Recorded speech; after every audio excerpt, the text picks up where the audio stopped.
Yesterday, Donald Trump authorized a strike on Iran and then at the last minute changed his mind. But don't get comfortable because today he's gonna go back to doing what he does, which is watching nonstop Fox News. And after taking a look at last night's coverage on Fox News of the situation with Iran, we are very close to launching a second strike.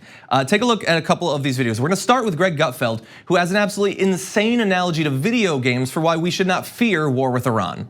This is now just a video game.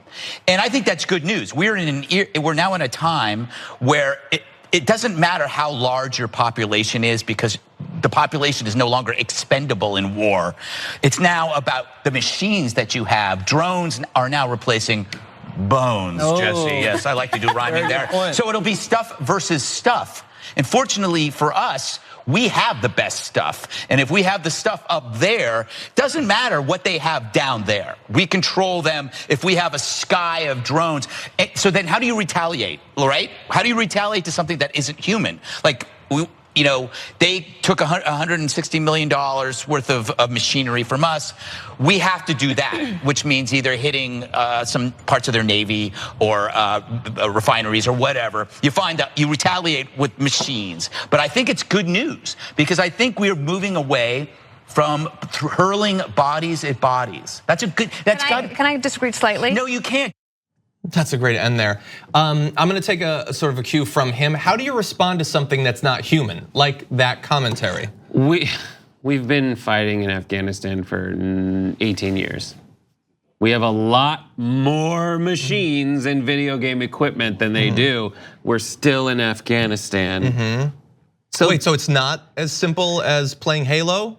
Oh, it is as simple as playing Halo. Unfortunately, he's an idiot. Yes. No, it's not simple, it's not easy. And the most frustrating thing is like that show, it's him and Waters are like both on it. I think it was Dan Marino too there. Well, I'm not just talking about the morons. Like Waters and Gutfeld are like both. They should have they should have none of them. But you can't have both of those out of your 5. Yeah, exactly. So that was horrendously immoral. It just doesn't make any sense. First of all, it's stupid, okay? It's not like as you point out, we've been in Afghanistan. We've been fighting in so many different countries. How simple and video gamey have any of those conflicts been? The frequency with which he looks back down at his paper underscores, in case it wasn't noticeable, how little he knows about what he's talking about. Well, he did describe his preferred military response would be, we'll bomb a ship or a refinery or whatever. Are there whatevers there? Do they still use whatevers? It doesn't, but it doesn't matter. Or have they moved on to thingamajigs? When you don't care. So he said we've moved past a time of throwing bodies at bodies to a time when, I'm gonna read a little bit into him, where we're throwing weapons bought at high prices from military contractors, which is awesome because they benefit, at people that we don't consider to be human. That's how conflict is supposed to go in the future from the point of view of a Fox News host. Right, and that would be super convenient if that was the case. It's just not because these are human beings defending their homes. So look, that's the 5. I'm not sure that Donald Trump actually watches the 5, but there are shows that he does watch and they too are pushing for war. We're gonna move now to Sean Hannity. Understand that Geraldo makes more sense than he's contractually allowed to make on this segment, but Sean Hannity incredibly clear about what he wants to happen and understand he frequently talks to Donald Trump on the phone before they both go to bed. Geraldo, they shot an American drone out of the air. They're not getting away with it.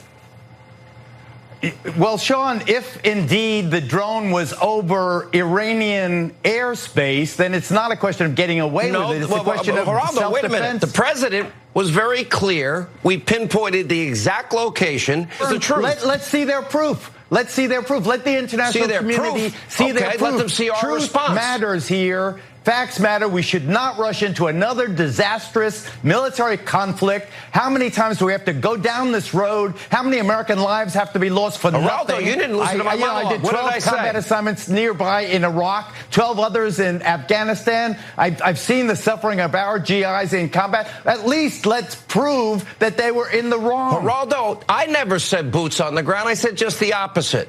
And this president was clear. He does not want these foreign entanglements where young Americans, like 58,000 dead in Vietnam, and all these kids that died, they didn't even have up-armored Humvees in Iraq in the early days, door to door.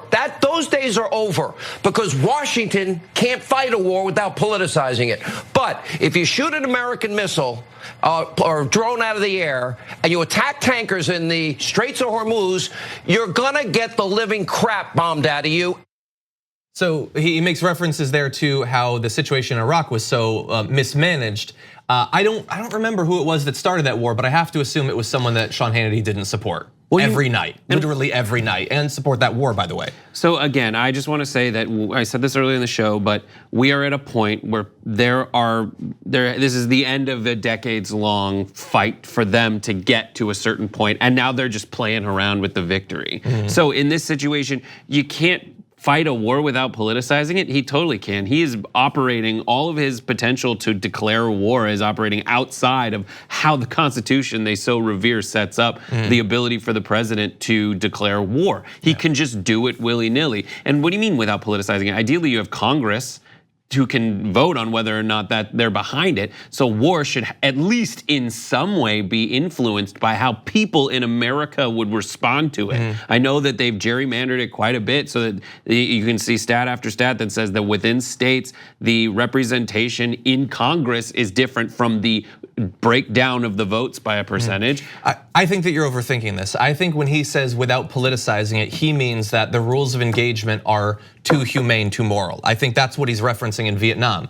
They weren't allowed to do whatever they wanted with no concern for civilian lives. I think that's what they mean by the politicizing. The idea of war in Iran is so insanely unpopular that the only people who are advocating for it are like Bolton and Hannity. Yeah. Most Republicans don't even want it. Right, and that's the thing is he doesn't listen to popular opinion. He listens to Sean Hannity. He listens to Fox and Friends. So this is the messaging Trump is getting right now. You spend time getting people to believe you, and then you tell them things to believe. You know what I mean? So essentially, people like Hannity, Tucker, Trump, they all said things to get folks behind them. And then they all make this turn like Hannity is saying, which is like, we gotta go kick their buns.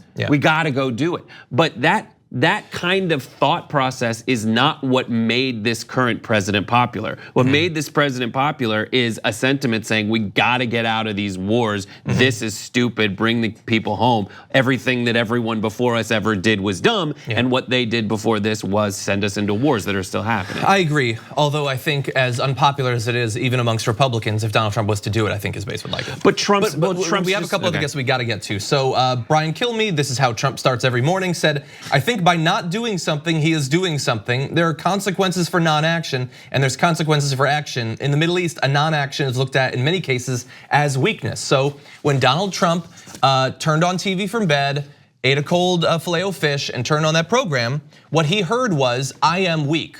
I am a weak person for not striking them yesterday. Even for Brian Kilmeade, a guy who doesn't seem yet to be 100% sold on war.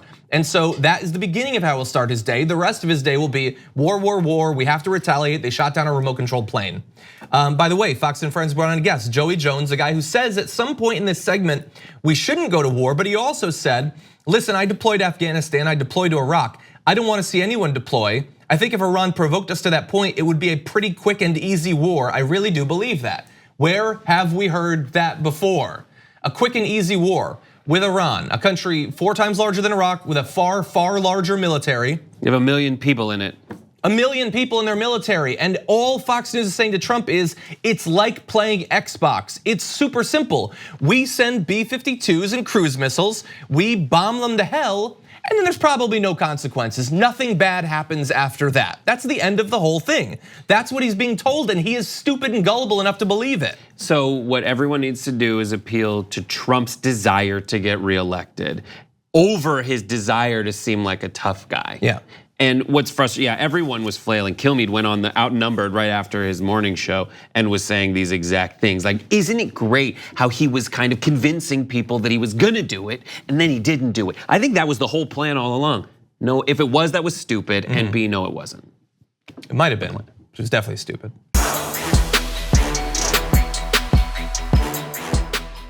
For more political news breakdowns, interviews, stories of activism, and me trying my hardest to care about the occasional big celebrity news story, subscribe to our YouTube channel at youtube.com/thedamagereport.